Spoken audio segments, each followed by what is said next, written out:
I have an example here. This is a piece of wood. This is cedar, a block cut from a board that I made my shelf brackets with in a previous video. What prompted this was it just fell on the floor and it cracked.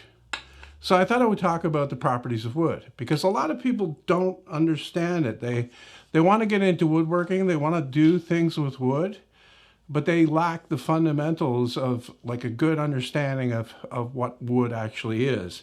And the properties that make it, different from something like plastic or metal or anything like that.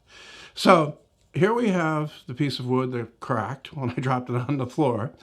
And when you're looking at this, okay, the grain is going up and down. And I know that because I can see the grain, and you usually can see the grain when you pick up the piece of wood. It's lines in the wood. You can probably see it a little bit better here. They go up and down when you're holding it vertical like this. And, it's a good idea to do that because that shows you which way the tree is going. The tree starts off as a seedling on the ground and it grows up towards the sky, and that's the direction it grows, in that grain direction. And it needs that because it needs to be strong.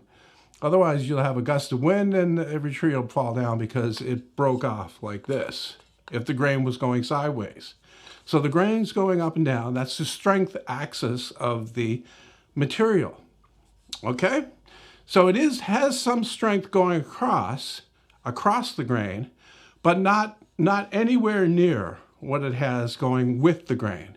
So that's a very important property of this material. Something you absolutely have to understand if you're going to be doing any amount of woodworking, even just making a simple box. I'm going to demonstrate that a little bit more. I got my chisel here, and I'll show you that it's easy. A couple of taps and it splits it. You see a guy out with an axe splitting pieces of wood. He's splitting it with the grain. He's going down through the grain, and it will split that way very easily.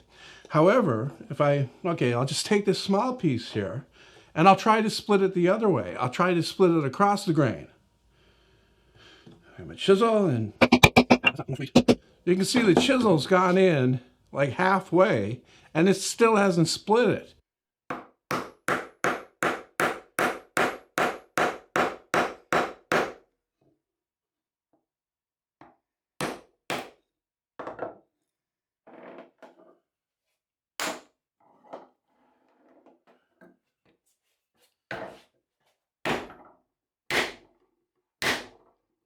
So that is the most important feature of this material, the strength axis, and what you have to understand about that.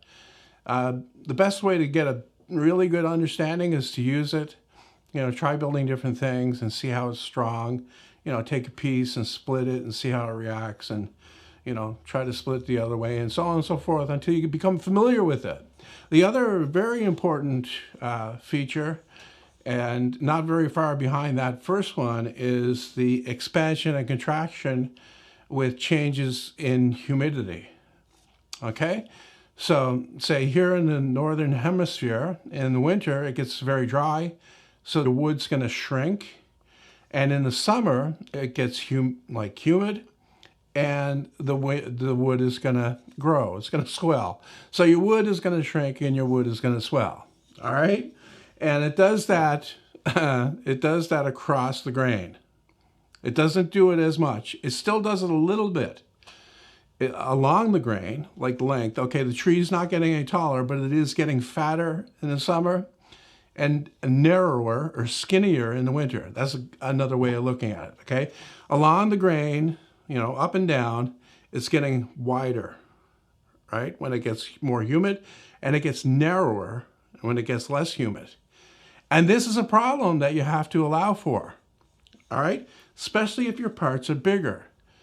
It's not really that much of an issue for something that's this small, or even a little bit bigger than this, maybe 3 inches. But when you get into a wider panel, you have to make allowances for that. Now, there is an exception, of course. There's plywood. What this is layers of solid wood glued together at 90 degrees to each other. So the grain is growing, like the grain is not growing, stop growing when they cut down the tree. The grain is going up on this piece. The sheet that's directly behind it, the grain is going across.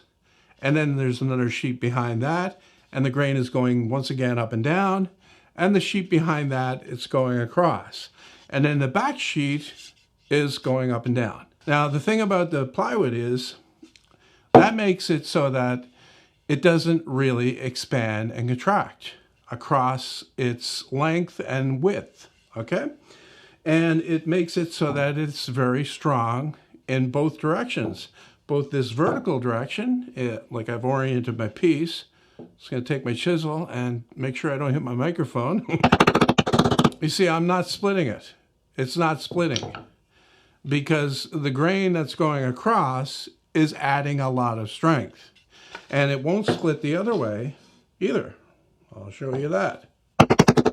See, same thing. Doesn't split that way. Even though it's just made of regular wood, it's not splitting. And that is the benefit of plywood. It stays stable and it has strength in both directions.